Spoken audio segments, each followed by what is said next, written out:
आप सभी मीडिया कर्मियों का बहुत बहुत धन्यवाद, साधुवाद कि आप लोगों ने हमारे दर्द को समझा और हमारे दर्द को समझकर आप लोग हमारी आवाज़ को जन जन तक पहुंचा रहे हैं, सरकार तक पहुंचा रहे हैं, प्रतिनिधियों तक पहुंचा रहे हैं।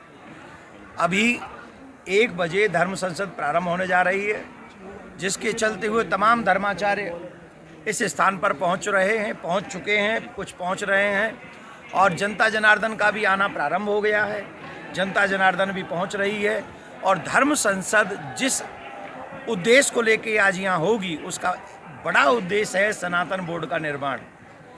अगर हम सनातनियों की सुरक्षा चाहते हैं, सनातनी परंपराओं की सुरक्षा चाहते हैं, तो हम सभी, आप सभी के माध्यम से ये प्रार्थना करना चाहते हैं कि सनातन बोर्ड बहुत जरूरी है, समय की मजबूरी है। सनातन बोर्ड जरूरी है, समय की मजबूरी है, सनातन बोर्ड जरूरी है और ये निश्चित है। और हम आशा उन्हीं लोगों से करेंगे जिनके हाथ में ये अधिकार है।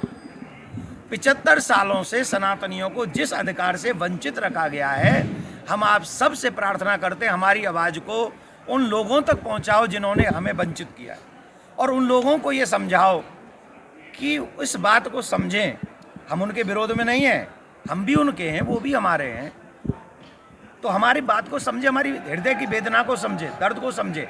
प्लस इसी सनातन संसद के माध्यम से सभी लोगों को मैसेज दिया गया, निमंत्रण दिया गया है।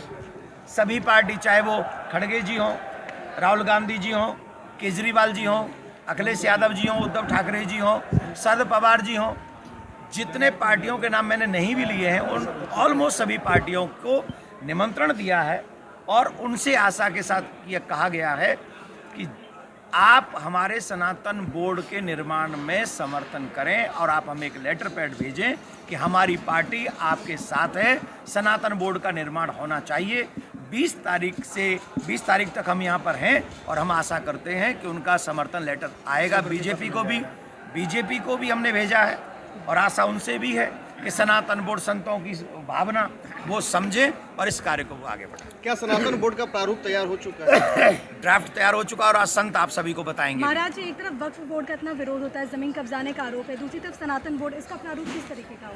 देखिए, एक बात समझ लीजिए, हम जमीन हथियाने के लिए बोर्ड नहीं बनवा रहे हैं, हम अपनी परंपराओं को बचाने के लिए। देखिए, मस्जिद में प्रे होती है, मस्जिद में प्रे होती है और मंदिर में भगवान विराजते हैं, और जहाँ भगवान विराजते हैं, हमारे ये सारे विद्वान जानते हैं, शास्त्रों में लिखा है, जो मनुष्य भगवान के धन का ग्रहण करता है, उस धन को खा लेता है, वो 60,000 वर्ष तक मल का कीड़ा बनता है। इसको नेता नहीं जानते और इसको ऑफिसर नहीं जानते जिनकी नियुक्ति वहाँ कर दी है। कौन जानते हैं इसको? ये धर्माचार्य जानते हैं, संत महात्मा जानते हैं कि अगर हमने भगवान के द्रव्य को ग्रहण कर लिया तो 60,000 वर्ष तक मल का कीड़ा बनना पड़ेगा। तो उसका प्रयोग करना है, वो भी सदुपयोग करना है। हम जमीन हथियाने के लिए बोर्ड नहीं बनवा रहे। हमारी जमीनें, हमारी मंदिर, हमारे देवालय, हमारी संस्कृति, हमारे गुरुकुलम पुनः जागृत हो सकें, इसके लिए सनातन बोर्ड की आशा करते हैं। आचार्य जी, किसी भी पार्टी की तरफ से क्या आश्वासन मिला है अभी तक? आज तो भेजेंगे, उसके बाद में उनके आश्वासन 20 तारीख तक प्रतीक्षा करेंगे, और नहीं करें, उनके पास में 5 साल है, हमारा समर्थन करें न करें, और 5 साल बाद जब हमारे पास में आएंगे तब हमारी इच्छा होगी कि हम किसका समर्थन करें। महाराज जी, एक विषय है वक्फ अमेंडमेंट बिल, जिस पे पूरे देश में इस वक्त बहस चल रही है। ज्वाइंट पार्लियामेंट्री कमेटी बना हुआ, तमाम मुस्लिम संगठन वक्फ अमेंडमेंट का विरोध कर रहे हैं। आप कैसे देखते हैं? और वैसे वक्त में ही सनातन बोर्ड की मांग है। ये सरकार की बातें हैं, ये लोगों के सांसदों की बातें हैं, इसमें हमारा कोई विषय नहीं है। हम तो उसमें है नहीं कि हम यस कर देंगे तो वो बिल संशोधित हो जाएगा। पर हाँ, हम इतना जरूर कहेंगे कि दूसरे की ज़मीन पे कब्जा करने का अधिकार किसी को नहीं मिलना चाहिए, चाहे वो सरकारी क्यों ना हो। बोर्ड तो उनकी तो बात ही क्या है। ऐसे कैसे मैं आपके कैमरे पे मैं अधिकार कैसे जमा सकता हूँ? ये आप ही का रहेगा। और ऐसा कानून देश में होना चाहिए, सत्यमेव जयते, इसीलिए आप लोगों ने लिखा है। किसी को ये राइट्स नहीं है कि वो व्यक्ति किसी की ज़मीन को अधिकार करे, पर ये पावर देना भी सरकारों के हाथ में है। उन्हें छीनना भी सरकारों के हाथ में है। हम आशा करते हैं कि उसमें भी संशोधन हो और दूसरे लोग दुखी न हो, ऐसा संशोधन उनको करना भी चाहिए, ऐसा मेरा मानना है और सभी संत भी यही मानते हैं। आचार्य जी, जिस तरह से ये जो बांग्लादेश में जिस तरह से हिंदुओं के साथ तमाम अत्याचार हुए, इस्कॉन तक को बंद करने की लगातार धमकी दी जा रही है, इस्लामिक राष्ट्र बनने की दिशा में चल अगर रहा है। सनातनी इकट्ठे नहीं हुए तो ये तो बांग्लादेश की बात करना बंद करो।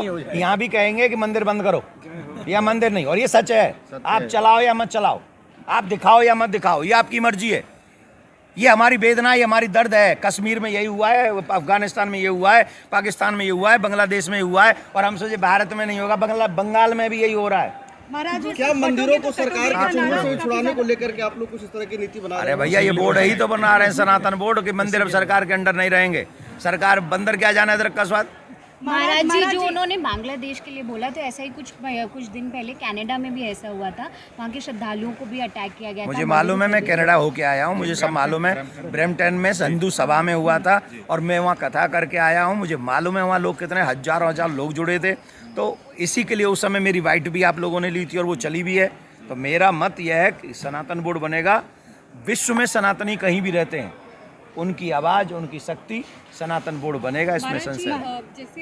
जब से सनातन बोर्ड की बात आई है तो वोट जिहाद वर्ड भी सामने आ रहा है, उनकी तरफ से लिया जा रहा है। वो उनका स्वभाव है, शुरू से ही करते आए, उस पर हम क्या बोले। महाराज जी, एक अब तो हमें सोचना है।